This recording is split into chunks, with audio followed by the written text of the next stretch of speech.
That's right. You know, let me say something about vocabulary building. You don't need TPRS to acquire a language. You can use vocabulary building activities, and those are pictures, props, modeling.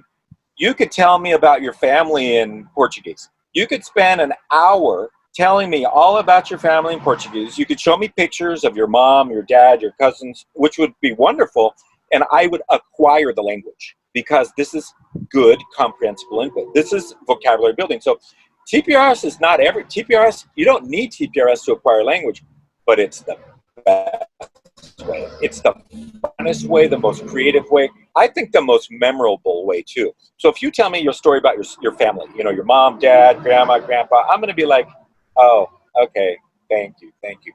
But if you tell me a story about your cousin who got arrested for, you know, going to the beach in Copacabana and taking his clothes off and running around naked in Copacabana Beach, and then the police trying to grab him, and then he runs naked and everybody's applauding in Copacabana because this guy is naked. You know, that's TPRS. That's the story I want to hear. People are cheering for the naked, you know what I mean? Guy. A naked guy. I mean, the problem is in Copacabana, you probably won't get arrested for running around naked, right? I don't know. I don't know, but maybe that's another story. That's another story. That could happen. Right. So my point is, TPRS allows us to make these crazy stories that no one's ever thought of, and the brain craves novelty. That's the best quote I've heard from Blaine Ray. The brain craves novelty. We want funny, we want new, we want crazy. And the thing about creating novelty is that, and being part of the story, is that you are part of the process. So the students, they feel like they have a strong role in the process, right? Yeah. Which and one thing I want to mention, which I've seen Blaine do a lot, is he adds students to the story.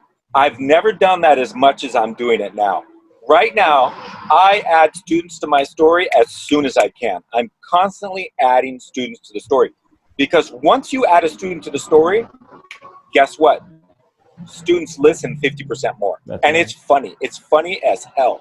I added a boy to the story last week. Adding students to the story is genius. I've done that to even to my adult students, and they like it. Because it's, like I always say, it's got to be fun, right, Jeff? It's got to be fun. Language has got to be fun. Because, you know, we're having a conversation here, and it's fun. It's interesting. So we're having a good time. So why not offer that to our students as well? So that's what I find amazing about teaching. When I realized I was a teacher, I didn't start with this idea in mind. It was a job for 6 months just to make some money and go out on vacation, you know, enjoy the beach. And wow. And then when I came back, I said, man, I like that.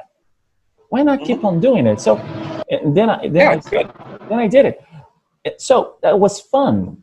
I did it because it was fun, and it is fun. So yeah, me too. We gotta tell them to we gotta tell it to the students so they feel it. I usually say that language is like a cookie. You gotta taste it. You gotta put it in your mouth. You gotta feel it. You gotta, you know the stuffing, everything. You gotta cook it. You gotta cook it, man. That's why you gotta share it. Of course. You have to share those cookies, man. You gotta find people who want cookies and share those cookies. That's right. And the more cookies you share, the more people we touch, because language touches people. Absolutely. Right. I've had students email me with grateful messages. Thank you, Fabio. I've got this job in Canada. I've done this. Perfect. Wonderful. I know, it's the benefit. I know, isn't that funny? Yeah. It's amazing. No money could ever pay. I know. Isn't it funny? You know what's funny? If they said tomorrow, they said, Jeff, you know what? I'm sorry. We don't have any money. We're only going to pay you half. We're only going to pay you half of what you earn now. I'd be like, oh, okay. But I'll still do it. And I'd still do the job. All right. Talking about translation, we mentioned translation in apps, but we know that TPRS sometimes might use a little translation. How do you see that? And you told me a few days ago that now translation is has gotten a better better idea. A better rap. Better rap. That's right. It's a good question. You know, 3 years ago when I made my video, I was against translation. I told everybody, don't translate. Stop translating. Please don't translate. Because I saw translation as going to the wrong part of your brain, like that Duolingo app.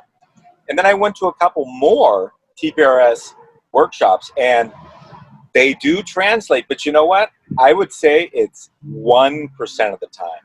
1%. Maybe even 5% of the time. Let's say 5% of the time. And they do it with difficult words. And they do it like that. They do it in, 1 or 2 minutes. 1 or 2 seconds. And it works beautifully. And I asked them, I said, why do you translate? And they said, it's faster. It's fast. We just translate and we go on. For the first story or two, they translate almost about 50% of the story. Right. And the reason is, I asked Blaine about this a week ago, and he said, you know what? We want to err on the side of caution. And that means we want to translate just in case somebody in the class doesn't understand. And that's what we want. Blaine talks about this train. We want everybody on the train. The train is moving. We want everybody inside that train. What about targeting, Jeff?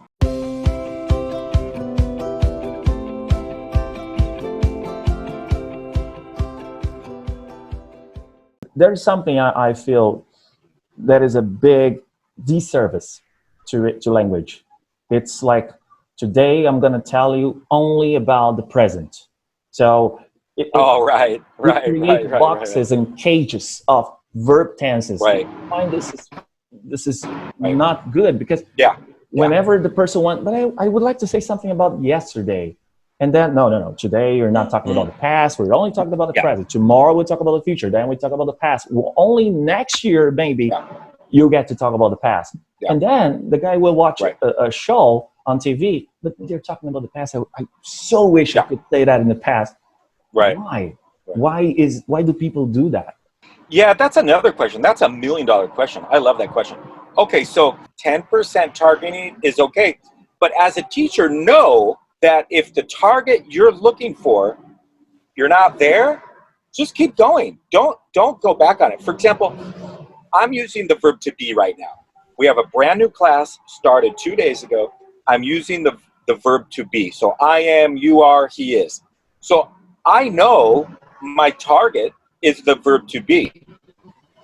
And I even put my grammar box up there. So on my story, which is a PowerPoint, I've got 3 things. I've got I am, you are, she is. Just three. Not all 6. Not 6. Come on, man. So no. I'm just going to put 3. I am, you are, he is. And I'm going to target that. I'm going to use George, and I'm going to say, is George a mechanic? No. Is George a stripper? Yes. Am I a stripper? No. I am a teacher. How about you? Are you a stripper? No. You're a real estate agent. So it's okay to spend an hour or 45 minutes on I am, you are, he is. That's okay. But do it in a story, for God's sake. Make a funny story about it. Don't say, okay, I am, you are, he is. Okay, everybody, say it again. I am, you are, he is. No, that's ridiculous. That's like traditional teaching. So I think it's okay to have a little bit of target in your head, just a little bit of target in your head. But too much, whoa, forget it. And if the students know you're targeting, if the students know you're targeting, you're almost doing too much. Yeah, they know it, and then they look at you like, yeah, it becomes a traditional language course, like when you and I were kids and we were learning our second language, and we were doing verb conjugation, right? That's terrible targeting. So there's good targeting and terrible targeting. And reading is another great part of acquisition, right? So reading absolutely is also another great point.